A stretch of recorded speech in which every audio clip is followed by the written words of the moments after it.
The decolonization of Africa was rampant in the 1950s and 60s. After war and peace talks, African nations became sovereign with the right to self-determination. As a result, some African countries allowed Europeans to return to their native countries, remain in the African country as foreigners, or become citizens. However, South Africa was already an independent nation many years prior, resulting in Europeans settling as South Africans. As constitutions were made in the country earlier, the laws did not protect the black Africans, opening the door for apartheid. Apartheid in South Africa was a legal institution for almost 50 years, a dark moment in South African history stained with segregation, violence, and sanctions. Eventually, FW De Klerk, the last apartheid president, began to repeal discriminatory laws and push for an end to apartheid. He orchestrated the release of Nelson Mandela from prison and lifted the ban on ANC, the majority party in South Africa today.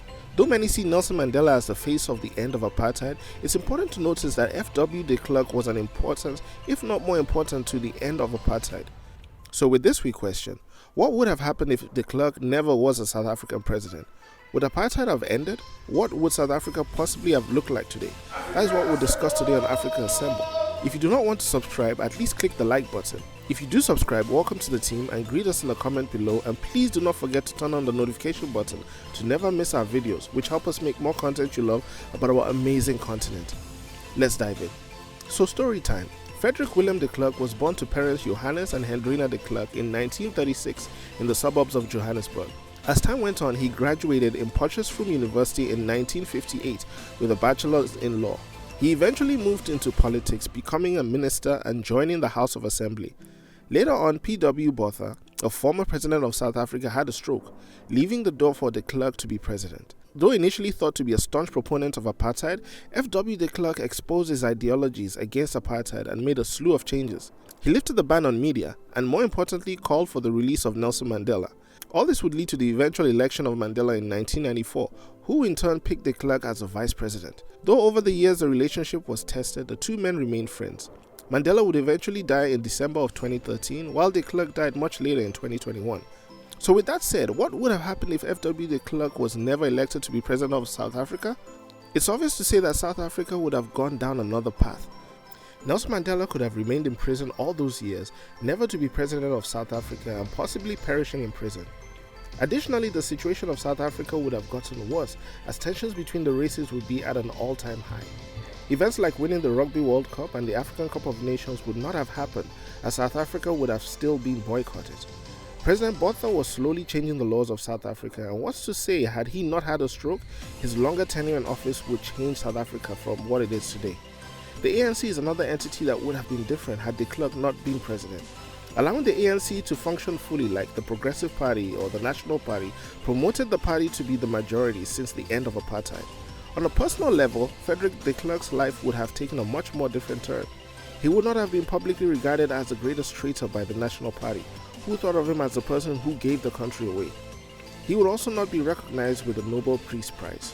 While it's clear of the president's impact in the history of South Africa, there is also a chance that without De Klerk as president, the trajectory of the country could have stayed relatively the same. Due to apartheid, South Africa had a number of sanctions against them. See, South Africa was constantly subject to international condemnation, which resulted in deprivation of military aid, expulsion from continental sporting events, severing of trades, heavy sanctions that even prevented businesses from expanding to South Africa, and many academic, cultural, and sporting boycotts. Furthermore, the tension inside South Africa only escalated, and eventually South Africa would have been cut off from the world completely. Some people believe De Klerk's aim to abolish apartheid was due to pragmatism, preventing the complete isolation of South Africa from the world.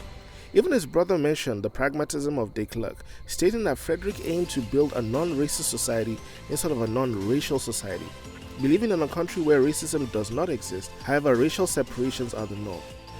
Without FW De Klerk, another president would have eventually ended apartheid. The major difference though with De Klerk was the release and his friendship with Nelson Mandela.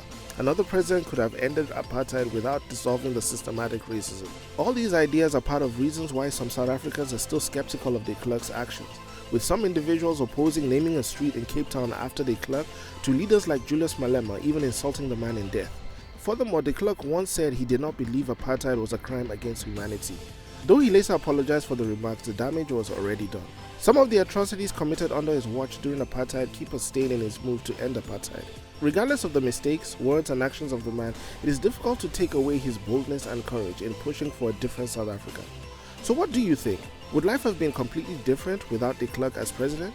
Would it have affected what is going on in Western Cape right now? Check out our video here on what a Western Cape secession would look like. Do not forget to subscribe and like the video to help us. Comment below to discuss or request a video. Okay, bye now.